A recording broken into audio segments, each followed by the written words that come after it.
Écoutez, nous avons commencé l'histoire de Moïse pas à pas. Et nous l'avons conclu le dimanche passé. Et nous avons vu que Moïse n'est pas entré à la terre promise, dû à 2 fautes. Première faute, il avait jeté les tables de pierre en descendant des montagnes. Deuxième fois, c'est en tapant la pierre 2 fois pour faire sortir de l'eau. Cela a été une faute très grave. Si nous voyons juste le point de vue de la Bible, nous allons nous demander, c'est juste une pierre. Mais comment cela était grave? En lisant la Bible profondément et avec la compréhension plus claire du principe divin, nous venons à comprendre que le rocher, c'est le Messie. Le roc, c'est le Messie. La pierre, c'est le Messie. Donc la faute de Moïse en cassant les tables de pierre par manque de foi du peuple élu, c'était une prédiction que si le Messie substantiel venait et qu'il tombait sur manque de foi du peuple, il risque d'être tué. Dieu a voulu que Moïse corrige cela. Et il l'a répété encore en frappant le rocher 2 fois. Le premier rocher, ça symbolisait Adam déchu.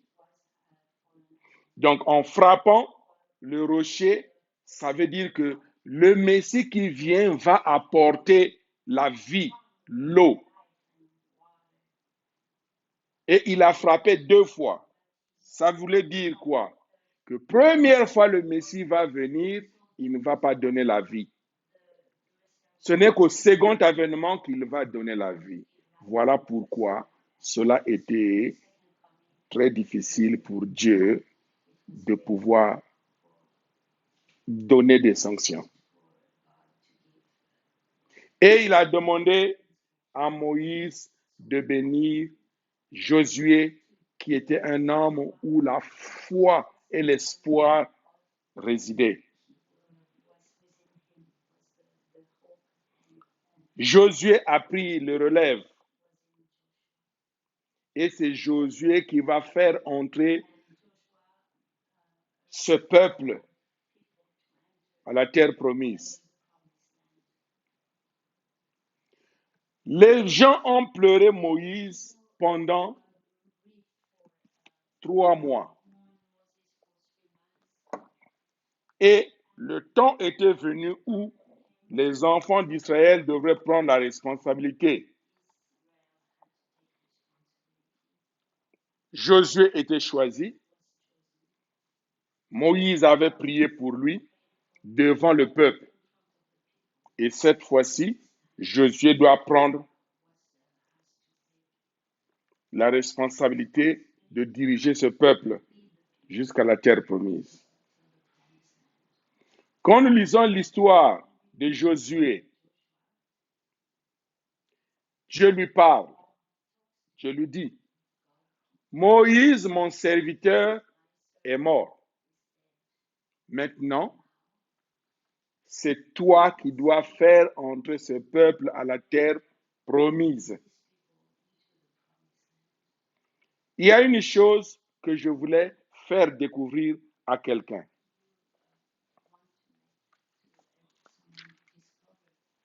Dieu a toujours eu des promesses sur ses enfants. Les promesses de Dieu sont certaine, à condition. C'est ça le mot que je voulais insister ce matin. À condition.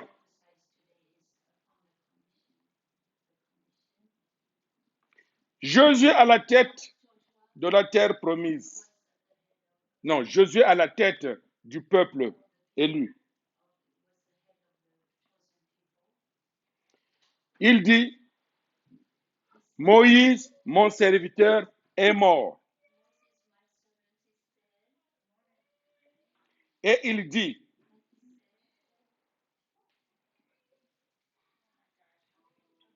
tout lieu que foulera la plante de votre pied, je vous le donne.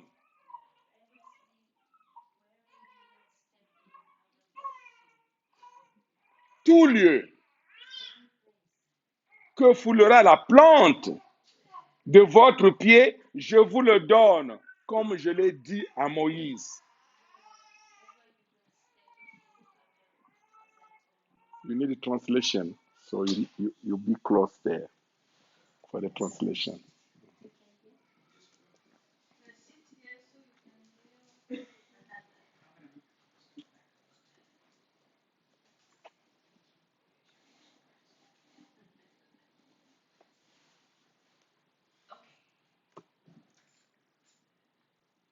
Dieu dit à Moïse, à Josué, Moïse, mon serviteur, est mort. Il y a dans la vie certaines relations qui sont temporaires. Tu vis avec quelqu'un, la personne change de mission et toi, tu dois prendre la relève. Beaucoup de gens, quand la personne centrale ou la figure centrale est partie, la mission s'arrête. Et tu continues à tourner en rond parce que, quand l'autre était là, quand j'étais avec l'autre. Oh, non, il est parti, maintenant c'est toi qui es là. Maintenant c'est toi, prends la responsabilité. Voilà pourquoi Dieu a précisé à Josué, Moïse, mon serviteur, est mort. C'est une précision. Maintenant c'est toi qui dois diriger ce peuple.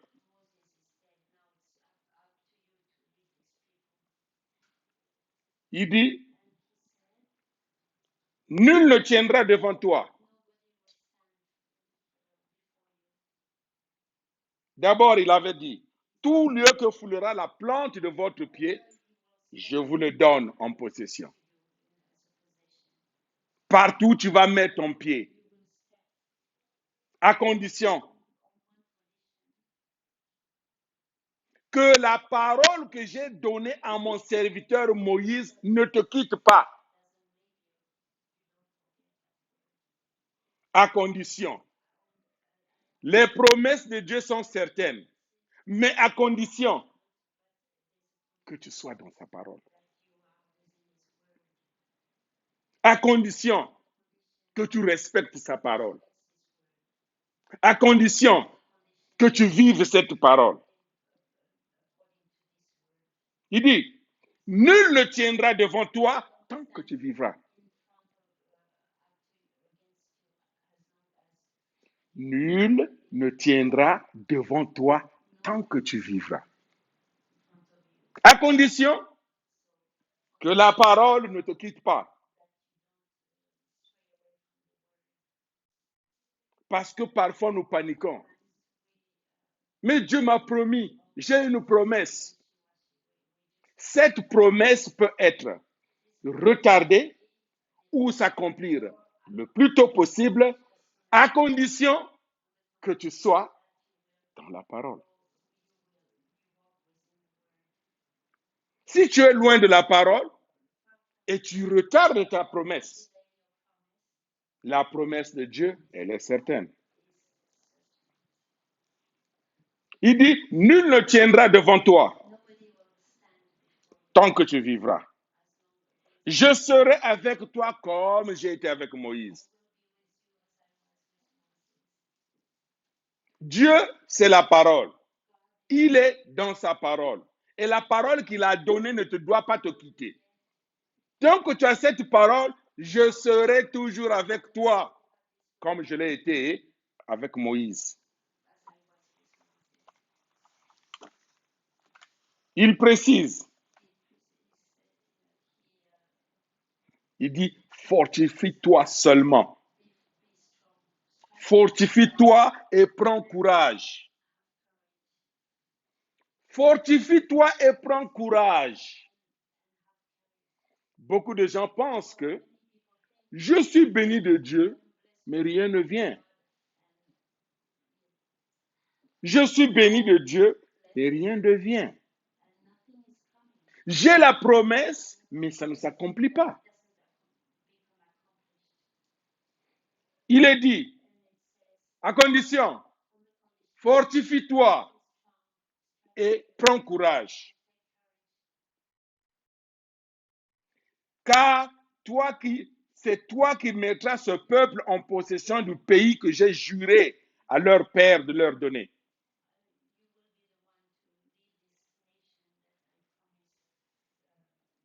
Fortifie-toi et prends courage.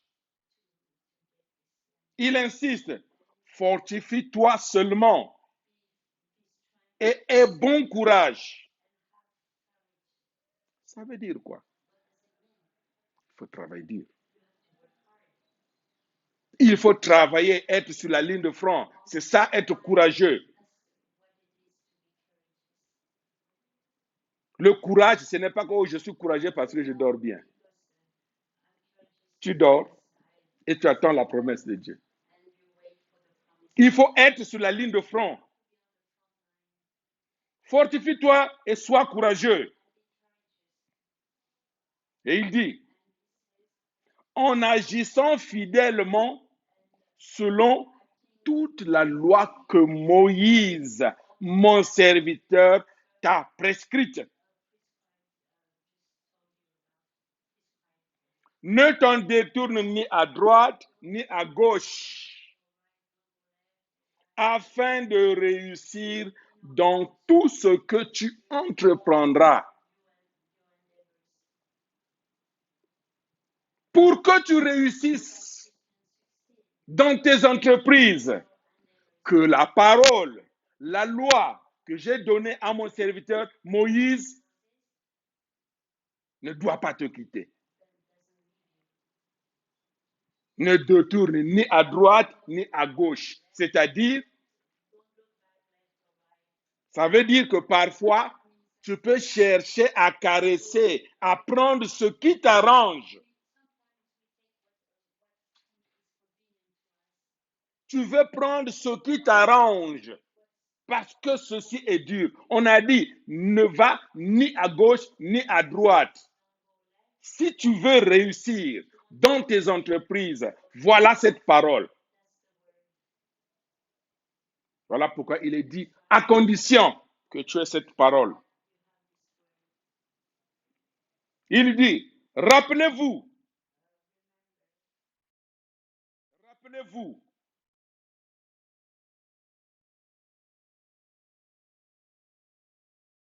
ce que vous avez prescrit Moïse, servir de l'Éternel, quand il a dit, l'Éternel, votre Dieu, vous a accordé du repos. Rappelez-vous, il ne faut pas oublier.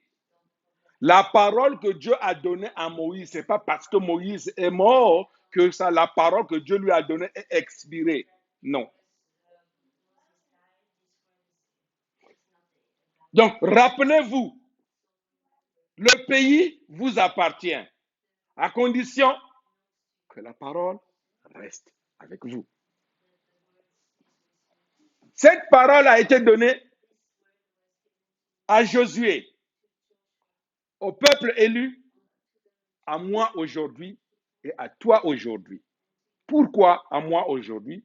Pourquoi à toi aujourd'hui? Mais c'est parce que le Dieu qui a créé l'univers n'a jamais changé. C'est le même Dieu d'hier, c'est le même Dieu d'aujourd'hui, c'est le même Dieu demain. Peut-être que c'est un peu difficile pour les gens du passé de pouvoir comprendre le cœur de Dieu et de pouvoir comprendre la façon de Dieu de travailler.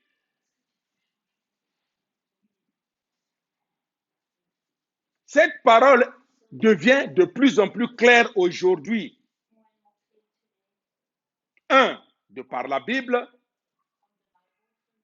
Deux, de par le principe divin. Je voulais encourager quelqu'un d'étudier le principe divin. Tu veux avoir une clarté sur les symboles, sur les codes qui sont dans la Bible, étudie le principe divin. Ici, Moïse, Dieu insiste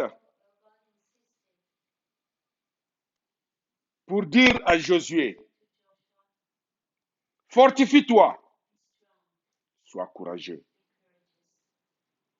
Parfois, les enfants de Dieu ne sont pas sur la ligne de front. Parfois, les enfants de Dieu veulent être derrière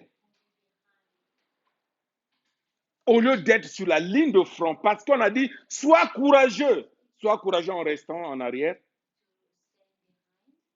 Sois courageux, fortifie-toi, ça veut dire sois fort. Pour les élèves, étudier, va à l'école, étudie. Tu vas sacrifier certaines nuits sans pourtant dormir. Ça veut dire, sois courageux, fortifie-toi. Cette parole a été répétée plusieurs fois. Fortifie-toi. Nous avons vu qu'il n'y avait pas un bon donner-recevoir entre Moïse et le peuple. Mais cette fois-ci, Josué et le peuple, c'est-à-dire la nouvelle génération, tous ceux qui sont nés dans le désert, étaient unis à Josué. Le fondement de foi que Josué a posé a eu du succès. Fondement de substance que Josué a posé aussi a eu du succès. Comment? Avant d'être un bon Abel, il faut être d'abord un bon Caïn. Avant d'être un bon Abel, du point de vue du principe, il faut être un bon Caïn. Josué était un bon Caïn pour Moïse. Josué a toujours gardé la foi, même quand Moïse était vraiment nerveux. Josué avait toujours la foi, la preuve. 12 espions envoyés à Canaan. Mais il n'y a que 2 qui ont donné un rapport positif. Quand je dis positive report, c'est quoi? Un rapport positif, ça veut dire quoi? Un rapport de foi. Un rapport d'espoir. Quel est ton langage? Quand tu parles aux gens, tu donnes l'espoir ou tu décourages les gens? Quand tu fais un rapport où tu dis quelque chose, tu décourages les gens ou tu encourages les gens? Est-ce que ce que les 10 espions avaient donné comme rapport, est-ce que c'était faux? C'était vrai. Ils ont trouvé des géants là-bas, effectivement. Eux, ils étaient comme des sauterelles devant ces géants-là. On a dit, c'est un pays où coule le lait et le miel. Donc, ceux qui mangent ce lait-là, ceux qui mangent ce miel-là, mais ils ne peuvent pas être chétifs. C'était des gaillards parce qu'ils mangeaient bien. Et ils ont amené quelques raisins, des fruits de là-bas pour prouver que c'est voilà comment les raisins sont gros. Ce qu'ils ont dit était vrai. Mais quelle est ton attitude? Josué a dit, c'est vrai, nous avons trouvé des géants là-bas. Nous avons trouvé des gaillards. C'est vrai, nous sommes comme des sauterelles devant ces gens-là. Mais nous sommes un peuple de Dieu. Dieu a toujours été de notre côté. Nous avons combattu avec les Amoréens, avec les Philistins, avec les Jébusiens. Nous avons gagné. Donc, ça veut dire que Dieu sera toujours avec nous. De la façon qu'il a été avec nous dans le passé, il le sera dans le futur tout.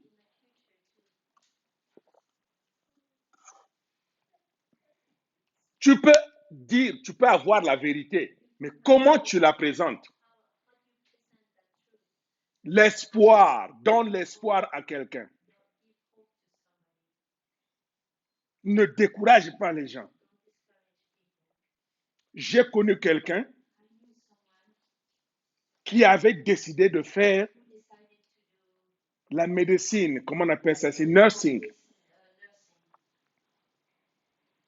Et ce dernier a voulu demander conseil à son ami.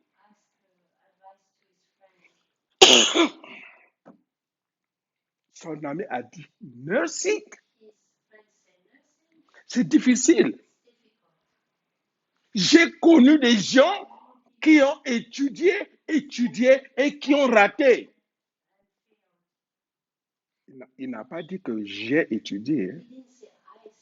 Il a dit, je connais quelqu'un. Et le gars est découragé. Moi, j'ai dit non, va étudier.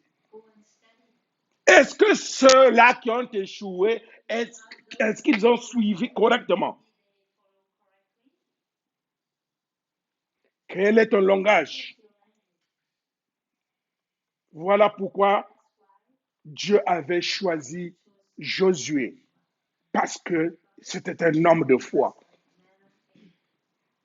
La foi est la réalité.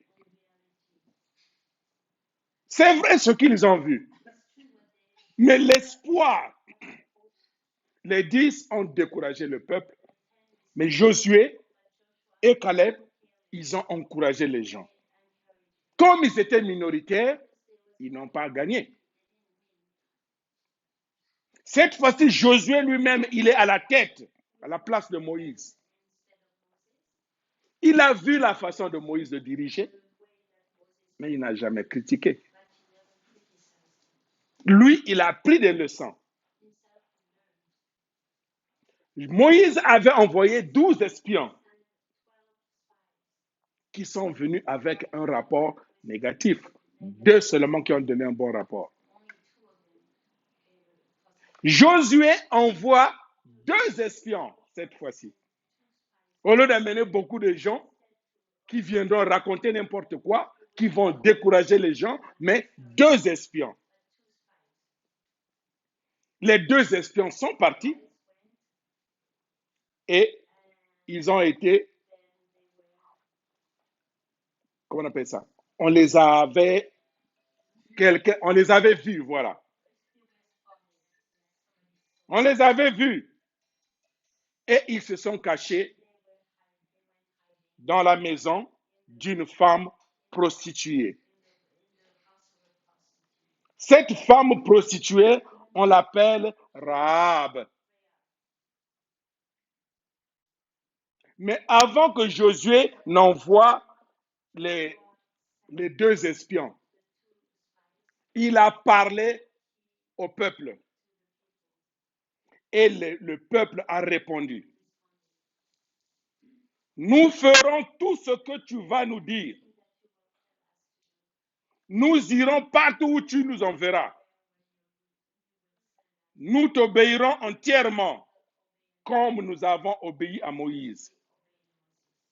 Veuille seulement l'Éternel, ton Dieu, être avec toi, comme il a été avec Moïse. À condition, nous allons t'obéir. Nous allons aller dans n'importe quelle direction tu vas nous demander. À condition que toi, tu sois toujours avec l'Éternel de la façon qu'il a été avec Moïse. À condition. Tout homme qui sera rebelle à ton ordre et qui n'obéira pas à tout ce que tu lui commanderas sera puni de mort. Vous avez vu le fondement de substance. La relation entre Josué et ce peuple, fondement de substance, devient très fort. Et ils ajoutent, fortifie-toi seulement et prends courage. Dieu l'a dit plusieurs fois et le peuple lui répète ça. Et moi, je te le répète. Et moi, je me le répète. Fortifie-toi et prends courage. Parce que le chemin que nous avons opté, c'est un chemin très difficile. Parfois, nous sommes critiqués. Parfois, nous sommes rejetés. Mais, je te dis, fortifie-toi et prends courage. Quelle est ta situation? Quel est ton problème? Est-ce la santé? Est-ce les finances? Est-ce le mariage? Est-ce la famille? Quel est ton problème? Je te dis, fortifie-toi et prends courage. Le même Dieu qui a été avec Moïse, Josué, c'est le même Dieu qui est avec toi.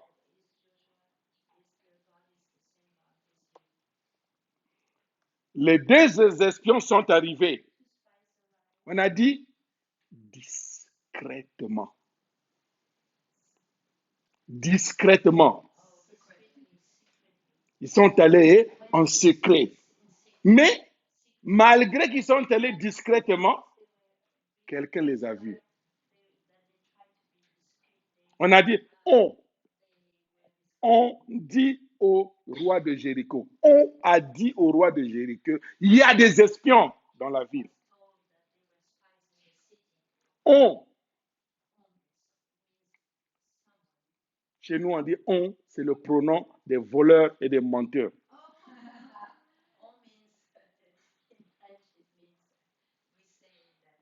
On, c'est encore, on a dit au roi. Et il savait que la personne qui recevait les gens facilement, c'était Rahab la prostituée. Vous savez, à l'époque, les villes étaient bâties avec des murailles. Donc, quand on dit les murailles, les murs, ce n'est pas les petits murs. Murailles, c'est comme une maison même. Donc, dans ces murailles-là, il y avait des portes, il y avait des maisons. Mais alors, c'est un grand muraille. Donc, Rahab, la prostituée, avait sa chambre dans les murailles. Et tout le monde savait que tout étranger qui vient dans la ville, c'est d'abord chez elle. Alors, on a dit au roi qu'il y a des espions, mais ils sont chez Rahab. Rahab les a cachés.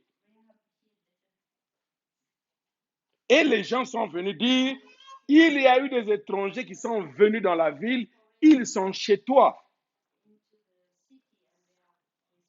Rahab a dit, c'est vrai. Je les ai vus, mais je ne sais pas là où ils sont partis.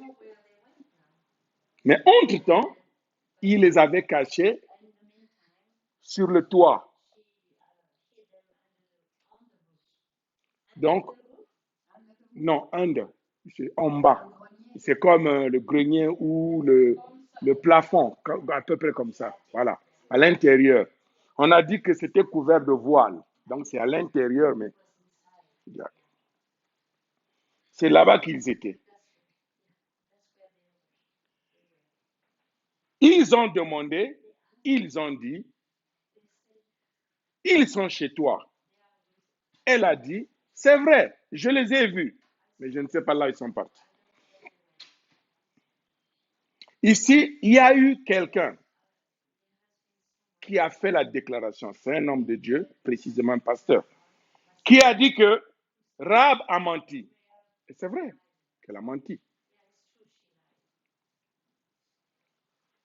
Elle a dit, nous sommes les enfants de Dieu, on ne doit pas mentir. Donc, ça veut dire qu'elle condamne le mensonge de Rahab. Mais regardez le problème. Rahab a dit aux enfants d'Israël, les deux espions,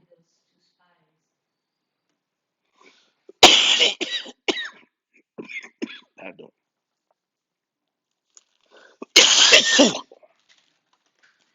Rahab a dit, l'Éternel, ça c'est Rahab qui parle, l'Éternel, je le sais, vous a donné ce pays. La terreur que vous inspirez nous a saisis. Et tous les habitants du pays tremblent devant vous. Ça, c'est Rahab qui dit ça.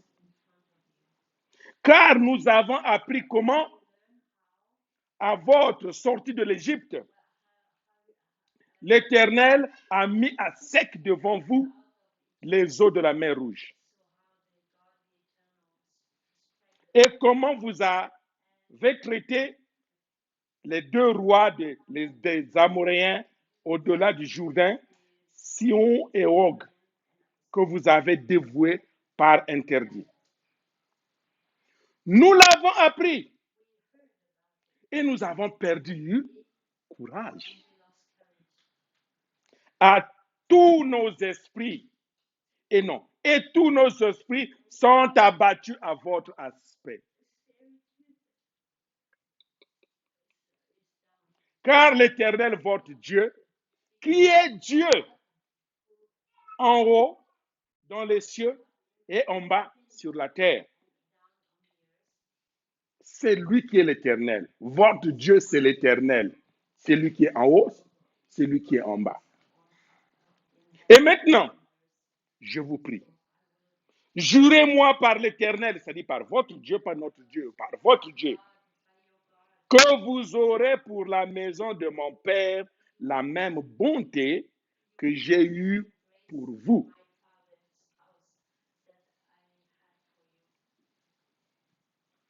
Elle a demandé une faveur. Moi, je vous ai protégé. Vous allez aussi me protéger, moi et la maison de mon Père.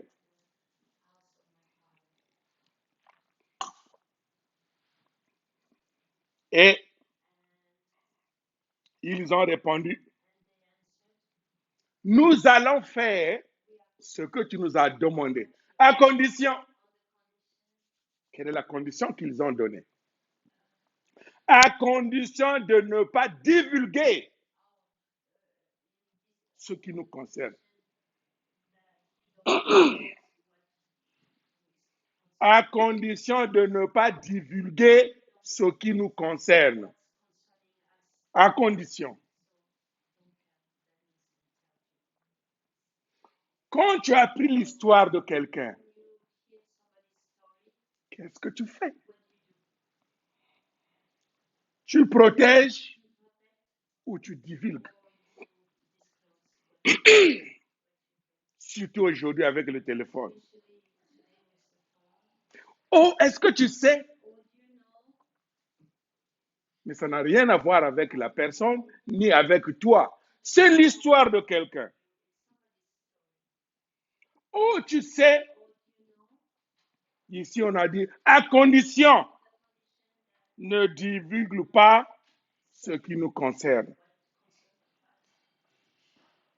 Et C'est ce qu'ils ont fait. Vous allez lire la Bible, c'est l'histoire de Josué.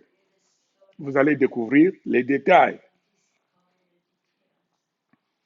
Je reviens au péché. Le mensonge, c'est un péché. Rahab a menti. Mais pourtant,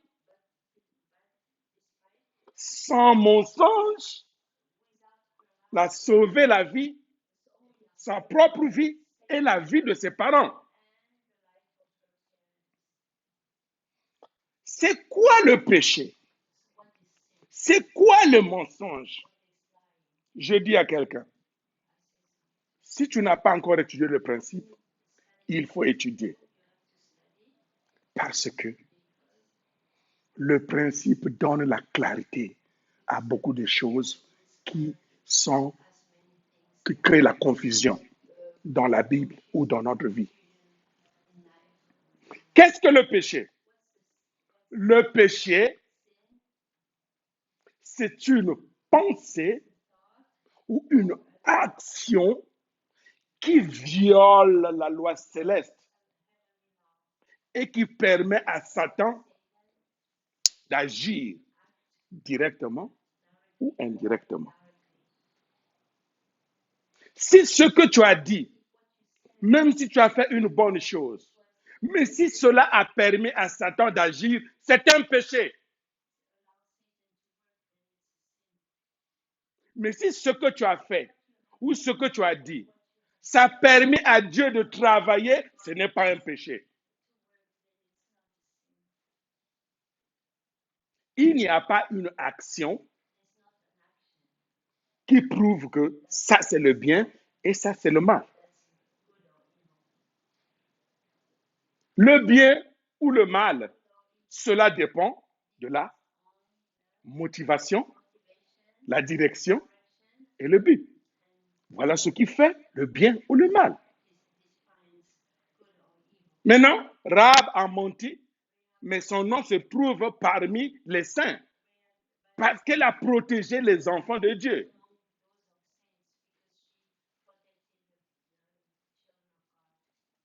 À condition, ne divulgue pas. Elle n'a pas divulgué. On l'a donné des conditions. Nous allons te protéger à condition que l'un de tes parents, tes amis, ne sortent pas quand nous viendrons détruire la ville. À condition. Tout ce qui t'appartient, tes parents, tu les gardes dans ta chambre. Et tu mets un fil de cramoisi rouge devant la fenêtre, comme ça on saura que c'est chez toi. Si un de tes parents, pendant qu'on va détruire la ville, sortait, nous ne sommes pas responsables. À condition que tu restes chez toi. À condition que la parole de Dieu soit avec toi. À condition que tu respectes ce que nous nous sommes dit. Et les espions sont repartis. Quand ils sont arrivés, qu'est-ce qu'ils ont dit à Josué et au peuple? Josué 2, 24. Qu'est-ce qu'ils ont dit à Josué?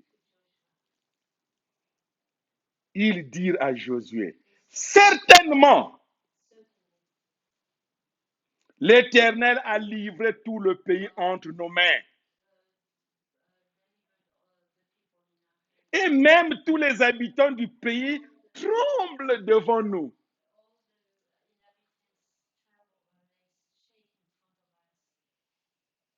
Si tu as la parole de Dieu,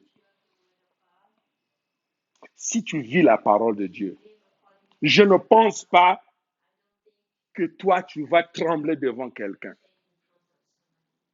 Que ce soit les mauvais esprits, quelle que soit leur puissance, mais quand tu as la parole de Dieu, c'est eux qui vont trembler. Ceux qui sont courageux viendront te demander de quitter leur quartier. Ils vont te demander que tu quittes leur secteur, leur quartier. Parce que la parole que tu as est une protection. Ça protège non seulement toi, mais ça protège même l'environnement. Il y a eu une histoire, je n'ai pas vécu ça, mais j'ai suivi ça à une émission chrétienne d'un appartement qui avait pris feu. Donc, c'est un enchaînement. Le feu a commencé appartement 1, 2, 3. Mais arrivé à l'appartement 4, le feu a sauté. Ça a pris 5, 6 et 7. Et pourquoi l'appartement 4 était sauté? C'est deux vieux qui étaient là-bas et c'était des fervents chrétiens. Ce n'est pas des chrétiens de bout de lèvres, des chrétiens d'action, chrétiens de vie. On appelle ça lifestyle, la façon de vivre. Les gens se sont demandé, mais pourtant il y a une connexion dans tout, mais pourquoi cette maison, cet appartement était sauté?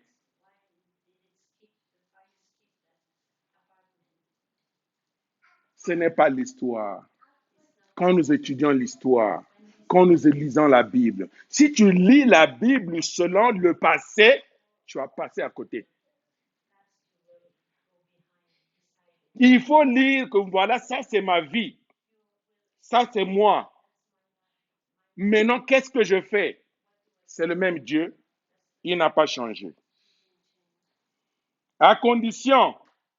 Donc, quand ils disent que certainement, l'Éternel a livré tout le pays entre nos mains, et même tous les habitants du pays tremblent devant nous.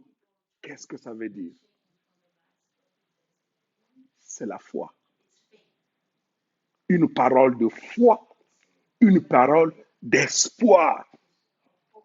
Il précise certainement. Donc c'est certain. Dieu a déjà donné. C'est pour nous. Allons prendre. Quelqu'un est venu me voir bien habillé. Parce que ici, aux États-Unis, il y a deux conditions qui font que quelqu'un peut s'habiller bien. Deux choses. Deux. Il y en a beaucoup, mais je connais deux majeures. Deux raisons majeures qui font que les gens peuvent s'habiller très bien. Et les deux raisons majeures sont des raisons tristes. La première raison que tu peux voir un Américain est bien habillé, c'est quoi? Funérailles. Deuxièmement, c'est quoi? La cour. Quand ils vont à la cour.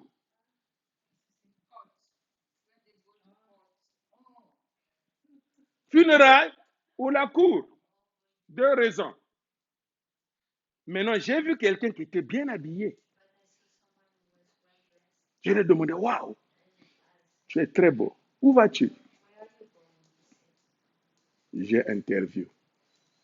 Il a interview pour le travail. J'ai dit,